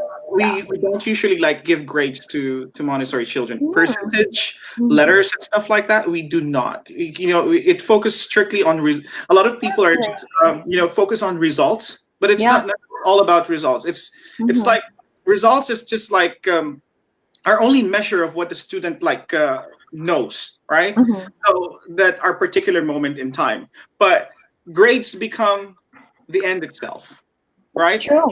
What is worse is that they can Yeah. distract the child from the natural enjoyment of Exactly. learning and developing true enthusiasm for a subject that can Mm-hmm. last a lifetime. True. Yeah, It's Raymond, not about that's the so outcome, it's about the true. process. yes, it's That's about And the important. process. Raymond, I'm glad that you mentioned that. Grades. Grades. Grades. Right. Okay, here. Okay, I'm not okay. I'm all for people or students who are excelling because and I'm also very proud, of course, of Sophia for being a straight A student. Not that I'm bragging, but when people are so stuck on that, I just feel like, but getting A's, it's not the only definition of who you are. I mean, it's just a reminder of I did well in that particular exam. Okay, I memorized too much. I memorized too much, and I was able to understand the question. But that doesn't mean that you're smart. For me, it's just a reminder, that okay, I did well in that. So my take on that, I'm just trying to support what Raymond is saying here, is that if the educational system is so stuck on giving grades, children or even older children will do anything and everything they can, sometimes even in very bad ways, just to achieve the grade. They'll cheat, right? They'll try to come up with a leakage of the exam. They're going to try to shortcut everything. They cram until they get super stressed just so they can get a good grade. Because it's all about the It's grades. all about the grades. And then grades, and this is again what's maddening. Oh, Why are here's you so, Tinette why again. are you so I'm not letting. sorry, we're over time, but I don't care. Okay, you're my friends. So this Talking is here. what's mad, and I don't usually hold a pencil, but look, I'm holding a pencil, and I'm holding a cup. I mean, seriously, I'm just at my most raw form right now. But okay, and We I love have you, my Tinette. electric fan. Okay, so it's very cold in my room right now, but I still have my electric fan because I can feel the cortisol, The Okay, passion, yeah. the passion. Okay. Anyway, I was just about to say grades are sometimes also very divisive between children and parents because the parents start getting frustrated when the grades are not okay, even if the child is excelling in other stuff, right? Like, even if the child is kind and compassionate and helpful and loving, but they got an F, say, somewhere in a subject, then the parent will say, okay, explain to me, why is this the case? Of course, I'm not like that. And I will never be. Even if Sophia, does not do well, say in an exam or a quiz, it's okay with me. But I see a lot of parents stuck in that, I don't know what you call it, in that pit, Mindset. mindset. If the child doesn't get good grades, oh, I'm not proud of you. Why can't you be like your brother? Why can't you be like your sister who's an A student? And it's all about the grades. And that's why I am not really, really happy with this kind of and then you get honors, you get awarded if you're, you know what I mean? What about those who didn't get straight A's, but they were serving the people? They were kind to the school staff. You know what I mean? Guys, Yeah, I mean, I totally can relate with you. It's Yeah, I mean, we all grew up in that. We all grew up in that kind of system. Yes. Unfortunately. Yeah, I did. Unfortunately. I mean, I myself can relate to that because I mean, the grades really pulled my self-esteem down. Absolutely. Because if you're going to look at it, okay, my strengths are actually on the arts and music side, but unfortunately, Can you give us a sample? Will you, Oh yeah. I'm not getting into that right now. No, what I'm trying to say is that I'm not into like most of other people would be like a mathematician, a science person, or something like that, an academic person. But you have to really recognize what the strength of a child or a person and cultivate that, because not everybody will be all mathematician, not everybody will be a scientist. There are people in the other industry that are inclined in music, that are excelling in music, they're excelling in arts. Yeah. That's why. Every children learn differently. Yes. Donna, as you know, the topic of our conversation today is what parents need to unlearn to raise well-rounded children, right? And in the generation of my daughter, at least in her age group, right? A lot of my, how would I say, fellow parents, I'm not saying that it's from her school, but everywhere, right, would say, oh, you have to take the STEM track. Or the science and technology track, because I want you to become a doctor, because and if you take this other track, you're not as proud, because it's supposed to be an easier track. Yeah. And this is again giving me, I'm not really a hypertensive person, but I feel like I get hypertensive, in just hearing parents say that. I mean, what if the child, as Raymond said, what if the child wants to get into the arts or become an artist, and then, or let's say if she's into painting, for instance, or even sports. The parents would say, oh, there's no money in painting, you have to be a doctor. It's stuff like that. I understand that we all have dreams for our children, but I just roll my eyes. Okay, so anyway, yeah. Respect what your child's real potentials are, because that's where they're going to excel themselves. Yeah, right. And just be themselves, just be happy, because I think if kids are happy, they will be successful. This is my mantra. If they are in the state of flow, if they are one with their the state of being and being conscious and being aware and awakened. That's so true. Yeah.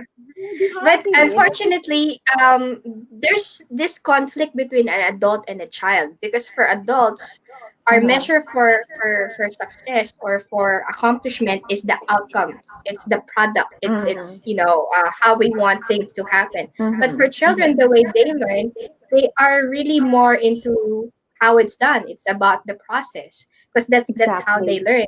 And part of that is making mistakes. If we allow them to make mistakes, then they're going to get better and better. But if we police them at every step of the way, they will be discouraged. They will think, I'm not good enough. I cannot do anything right. I will only disappoint my mom if I tried. So the best thing to do is leave your children alone when they're doing their thing. Donna, just to add to what you're saying, you're right, because everything is all about the outcome. I mean, I'm not against results. I'm not against outcomes. But again, in the same manner that I think outcomes or results should just be a subject, but not the method or the approach. You know what I mean? Like, for example, if you want to become a salesperson someday, of course, you have to work on the results. So, of course, there's a process that will get you the results. But let's say, for example, again, I'm not an educator, I'm not an expert on this, but that's why I have both of you. But I'm thinking, for example, in a classroom, okay, kids, we have this activity and we're just going to measure the results, and then at least it's a subject or it's an activity. But if the whole system is like that, it's threatening, and it's, you get stuck in that mentality all the way through. Whereas if, as Donna said, it's the process, it's the whole relationship building, it's very important, right? And if you want to teach kids to be results oriented, then come up with certain activities that would equip them to deliver results. Because again, in adult life, we need to deliver results anyway, but it shouldn't be just the benchmark or the barometer of success. You know what I mean? Because as Raymond said, if you're passionate about something, if you love what you do, then you're also successful. Okay. So just to highlight, Donna, sorry, let me just show you here the comment of Check. She says, worse, some kids are asked to stop what they love to do. Yes, that's what I was so about to say. Sad. You read That my is mind, Check. really sad. It is so sad, really. They love to paint. They can't paint because they have to be a doctor. When I Donna, you know this, when we conduct workshops for corporate clients, the very first thing that I ask them to do is to write down their dreams, right? Because I want to see where they're coming from. And some of them would, I want to be this. And these guys are engineers. These guys are accountants, and they want to be an artist. They want to be, and I'm asking them, why did you become an engineer if you want? Because to be they're living their parents' dreams. Because their parents said so. And they're all crying when they're reporting in front, with all these vision boards. And I'm like, oh my God. Guys, parents out there, Tinette, I'm also talking to you, Tinette, right? So we have to listen more to people like Raymond and Donna who can help us at least. We have to listen to our children. Pivot. Yes, of course, listen to our children. But again, most parents, including myself, I'm guilty of that. I don't listen 100%. And sometimes I need people like you guys to help me and the rest of the parent population to listen more. If you listen to your children, they will listen to you too, because you're modeling the act of listening. Exactly. If you want your children to succeed, then you have to model what success looks like. And usually the model of success is about working hard and being consistent and showing up. It's really not about, getting everything right all the time. And if you want your child to read more, you have to actually physically read a book, not read from your Kindle or iPad, because they will do it. If you want to be respected, you have to respect it. Exactly. You have to respect your children, respect their boundaries, respect their talent, respect where they are right now in terms of development, and also respect what they can do. They have limitations, their children. Here's why pet peeve. I'm going to be very blunt and honest. Children 2 years old, there's only I think 2% of the population who could actually read at that age. I mean, they're physically not ready to read. The mechanisms for the brain, for a child, the prefrontal cortex is not developed. It's not developed until a certain age. And in Steiner and Waldorf, Miss Mana said that you would know that the child is ready to read when the first front tooth falls off. So I mean, they have that markers in Waldorf. For Montessori, it's more methodical. You start with phonics. Raymond is so good teaching that. So you start with phonics, phonemic awareness. Then you start with sandpaper letters. So what you're doing is you're teaching the child the sound of the letter and teaching the child the symbol of the letter. And then you associate them together. And you practice and you practice and you practice. And then one day, the child will just say, I can read. So that's the discovery of the child. And on the other hand, when the child is getting ready to write, one of the things that I observe for parents right now is they force their children to write at such an early age. The hands are not the bones aren't fused together until they're about 4 or 5 or 6 years old even. So we cannot force a 2-year-old, a 3-year-old to write perfectly. They just can't do it. What we have in Montessori is practical life. You start scrubbing tables, cleaning after themselves, dressing their own selves. It's working their muscles, preparing the mechanisms for writing so they're ready to write. One symptom that you were not trained well is that when you reach the age of 12, 13, after writing one page of lecture, your hands are tired and you don't want to do it anymore. Because you were not prepared well to write. It's like an athlete who wants to compete in the Olympics. They can't just compete, after a week of training. It takes years to be proficient in that sport. The That's same true. thing with writing. It takes That's true. years to master the tripod task. But parents right now are fast tracking that. They don't even want their children to crawl. They want their children to walk right away. So crawling is very important. If your child does not crawl, they're gonna have a hard time writing. That is If true. you don't teach your child how to ride a bike, they're gonna have a hard and then a little difficulty in writing. It's about crossing the midline exercises and all that. So I mean, just let your children be. Just let them be. True. That's And why Donna, you said that, parents and even educators teach kids to write, to speak, to read. I mean, at such an early age, and nobody ever teaches them the proper way to listen. You know what I mean? Can we come up with a subject called listening? Because we have that in one. We have that too. Exactly. Exactly. In grade school, I had a writing class, I had a reading class, I had a speech class, all these declamation activities, but there was never a subject that said, okay, class, we're just here to listen. And what I would do is the first thing that I would ask if I were in your team, can I be a Montessori teacher? But if I were to make children listen, I'm gonna ask them to listen to themselves first. Yes. Listen to your own thoughts. Meditate. No, of course, that's meditating, but listen to your body, listen to yourself, just listen, right? And then listen to the sound of the environment. And then children are gonna develop that skill so that when other people are talking to them, they can listen better. But nobody's teaching me that. I only learned that in my 40s when I started practicing yoga. Can you imagine? It's terrible. Guys, do I look upset? I'm not upset. I'm just passionate. Passionate, yeah.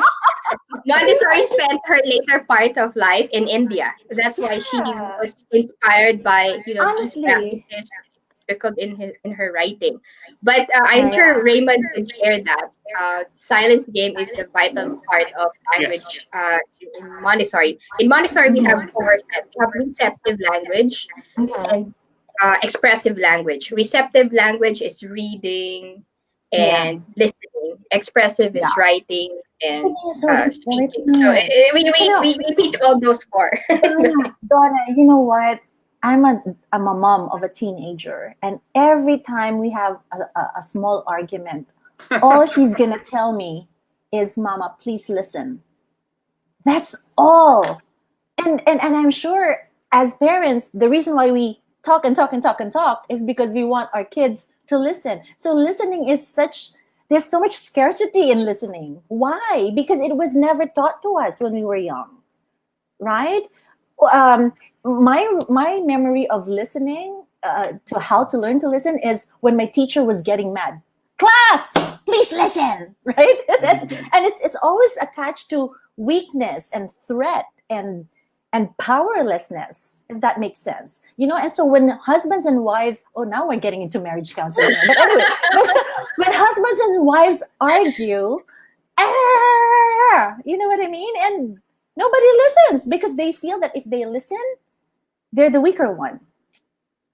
Governments, when they have wars, wow, now we're getting into the United Nations. Don't even get to that, Tinette. People don't listen. Why? You don't even want to get into that, especially politics here in the United States now. I'm not ever going to talk about politics, and I'm not ever going to talk about religion, okay? Because these are 2 topics that I'm never, ever going to talk about. But all I'm saying is, if governments would learn to listen to each other and understand and, empathize it, there would be more peaceful relationships. Don't you agree? Yes. Right? 100%. And it all starts from childhood. But nobody ever invested in that kind of educational subject or practice or system, because it's all about talking. Even parents, what do they say, Donna? When you have a baby, say mama. You're teaching them how to talk, right? And then when they start talking and answering you back, you say, don't talk. It's like, what? You just ask me to talk. And then now that I'm talking, you're asking me to stop. So it's just so dysfunctional. You know what I mean? It is. The world of communication. So I don't know why I'm even talking about this. Maybe I'm hungry, but guys, you know what? Can you imagine? Yeah, that's 1 o'clock out there. We've been having this thing for 2 hours already. Yeah. 2 hours, and it's not enough. And I thought it's only for an hour, Tinette. I know. Well, we have a break, a 15-minute break, and we're back to another 2 hours. No, but guys, I mean, no, seriously, I have to invite you again to another Facebook Live like this one, because this is not going to stop here, and I'm not going to shut up. I'm not going to keep quiet. I have to say something. And the only way that I can speak up is when I'm around Montessori educators like yourselves, because I feel that this whole flow is also very Montessori, right? You're just letting me be. You're letting me be. See? So anyway, no judgment. Anyway, guys, yeah, maybe next time we could do it at 8 p.m. in the Philippines, so that we can share it with people live. Yeah. But how will that affect Raymond, though? It'll be very early in the morning for Raymond. Like if you do What's it that? What 8 time o'clock is it? in the evening. I mean, because I usually do my FB Live at 8 o'clock. Yeah, that's gonna be like that's gonna be 5 o'clock in the morning for me. Or maybe we can do it at 9 o'clock, Donna. So it'll be at 6 o'clock for Raymond. Why not? Or maybe Raymond can fly over. Yeah, I'm sure I can. You already made it to San Francisco. Just cross the Pacific Ocean. All right. Well, just let me know. You know. Okay. Well, guys, so you know much, what? It's been 2 hours. I mean, I am still in awe, and I'm still amazed and grateful that you guys joined me today on a beautiful Saturday. It's very, very sunny here in the Philippines right now. And I hope that the parents who have been watching us and who will watch us, because I'm sure there's a lot of parents who will be watching this episode later on, probably during the day or in the evening. Hopefully they watch it with their kids and their spouses. I hope that we were also able to bring sunshine to your lives. Wow!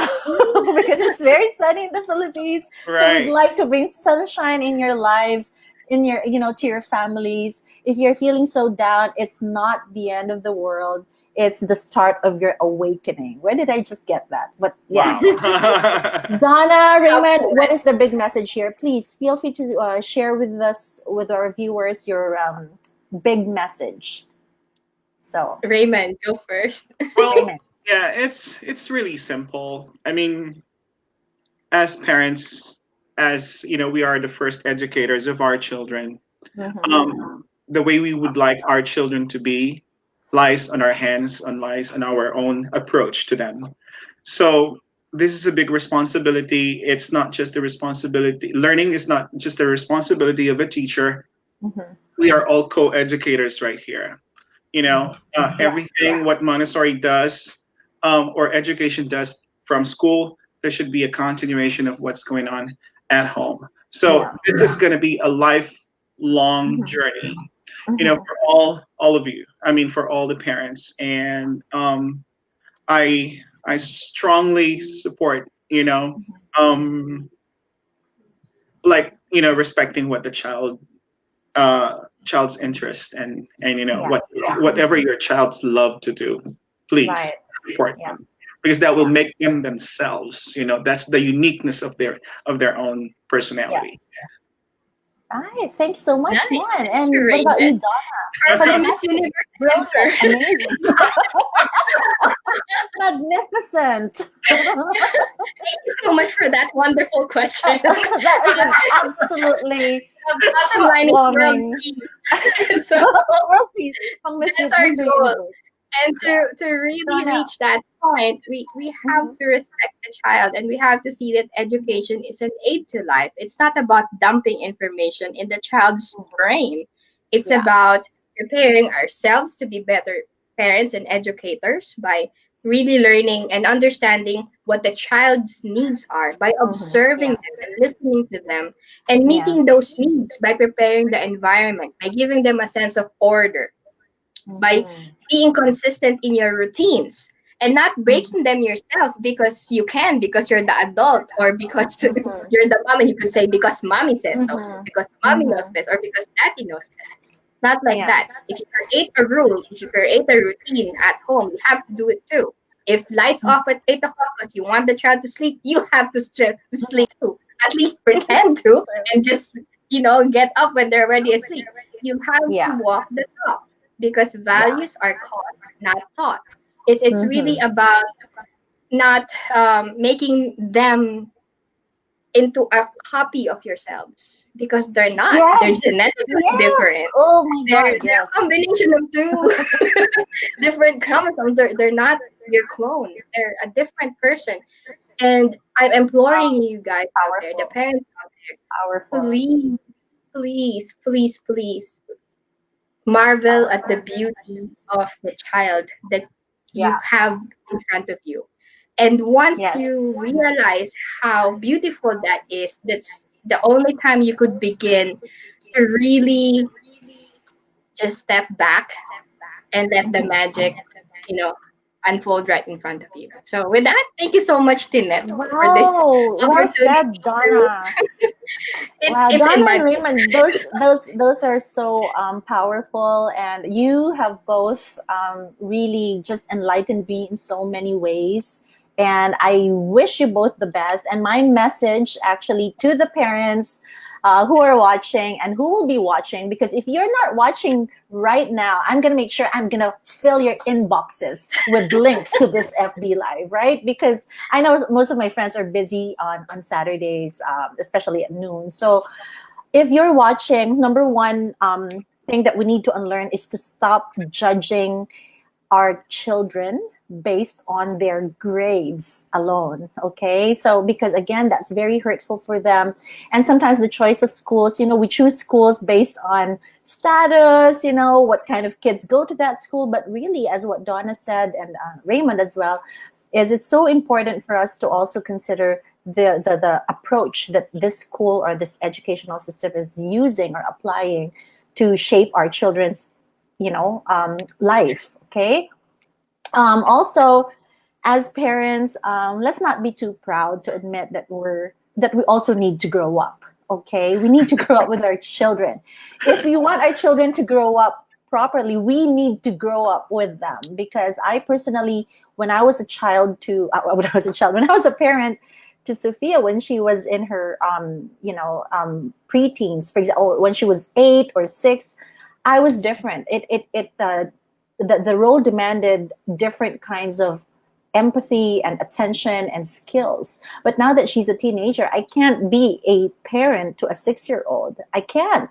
I just had to learn how to be more like a friend and just offer guidance when needed instead of boom, boom, boom, boom. You know what I mean? So again, my honestly, Donna, my goal, if not, like, I don't want to say goal, but my passion is really just to really help parents and children establish and strengthen happier relationships.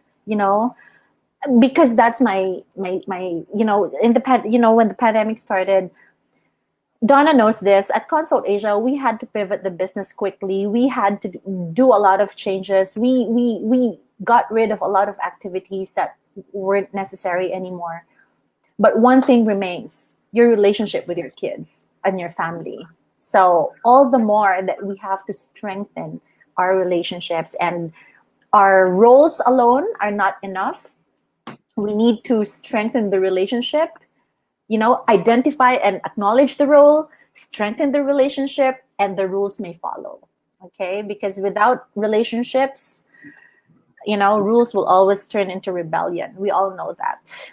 Okay, so with that, parents, I hope that today's session, conversation, or episode, whatever you call it, chinwag, I hope that you gained a lot from two of my very, very good friends, Raymond and Donna, who are also going to be introducing the Montessori approach to our corporate training. Wow, how amazing would that be, right?